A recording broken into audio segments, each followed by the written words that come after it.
ప్రార్థించుదము, దేవుని ఆరాధించుదము. దేవుడు ఆత్మ గనుక ఆయన ఆరాధించువారు ఆత్మతోనూ సత్యంతోనూ ఆరాధింపవలెను. మన తండ్రి దేవుని నుండి ప్రభువైన యేసు క్రీస్తు నుండి కృపా సమాధానాలు మీకు కలుగును గాక. ఇది యెహోవా ఏర్పాటు చేసిన దినము, దీని యందు మనము ఉత్సహించి సంతోషించెదము. ఓ ప్రభువా, మా పెదవులు తెరువు. తండ్రికి కుమారునికి పరిశుద్ధాత్మకును మహిమ కలుగును గాక.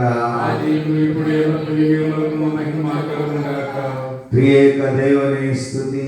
మా తండ్రి అయిన దేవా, నీ శక్తి వలన జ్ఞానం వలన సమస్తం సృష్టించినందుకును నీ ప్రియ కుమారుని మాకు రక్షకులుగా దయచేయడం ద్వారా ఈ లోకం ఎంతో ప్రేమించినావని రుజువుపరిచినందుకు స్తుతించున్నాం. కుమారుడు దేవ, మా అపరాధములతో అప్పగించబడి నీవు తిరిగి లేచి ద్వారా మమ్మల్ని నీతిమంతులుగా చేయటకు పాపం తప్ప అన్ని విషయంలో మా వలె చేయబడినందుకై నేను స్తుతించున్నాం. పరిశుద్ధాత్ముడైన దేవ, సత్యమంతులు నడిపించి మా హృదయంలో దేవుని ప్రేమను కుమరించినందుకై నిన్ను స్తుతించున్నాం. తండ్రి, కుమారుడు, పరిశుద్ధాత్ముడైన దేవ, యుగ యుగములకు నీకే సమస్త స్తుతి మహిమ కలుగును గాక. నేను లేచి నా తండ్రి వద్దకు వెళ్ళి, తండ్రి, నేను పరలోకమునకు విరోధంగా నీ ఎదుట పాపం చేస్తేనే ఇక మీదట నీ కుమారుడును కుమార్తెను అనిపించుకొనుటకు యోగ్యుడను యోగ్యురాలను కాదు. నన్ను నీ కూలి వాళ్ళలో ఒకరిగా పెట్టుకొని మనతో చెప్పుదని అనుకుని లేచి తండ్రి వద్దకు వచ్చాను. మనము పాపం లేని వారు మనం చెప్పుకుని ఎట్ల వల్ల మనమే మోసపుచ్చుకుందాము, మరియు మనలో సత్యం ఉండదు. మన పాపములను మనం ఒప్పుకునేడలై నమ్మదగిన వాడు నీతిమంతుడు కనుక మన పాపములను క్షమించి సమస్త దుర్నీతి నుండి మన పవిత్రులుగా చేయను.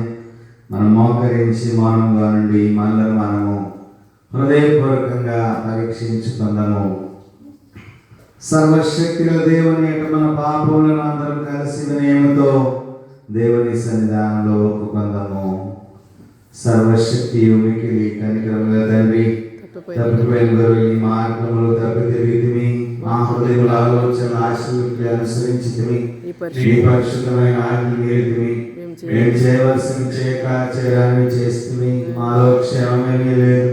అయిన మా ప్రభు అయిన క్రీస్తు యేసు ద్వారా నీవు మనుషులకు తెలియజేసిన వాగ్దాన ప్రకారం ఓ ప్రభువా, పాప పీడితులను కరుణింపుము.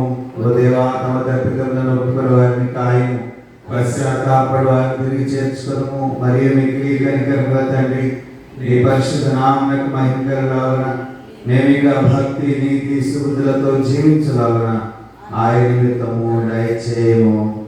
ఆమేన్.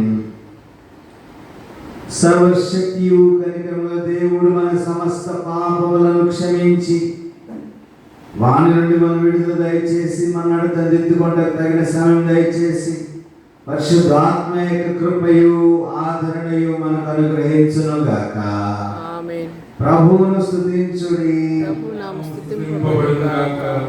ప్రార్థించుకుందాము.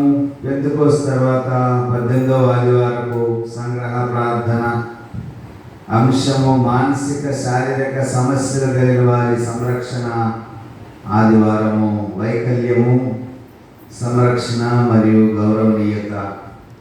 మా ప్రభువైన దేవా, నీ ప్రియ కుమారుడైన యేసు క్రీస్తు ప్రతి విధమైన వ్యాధి బాధలను స్వస్థపరిచినాడు కదా.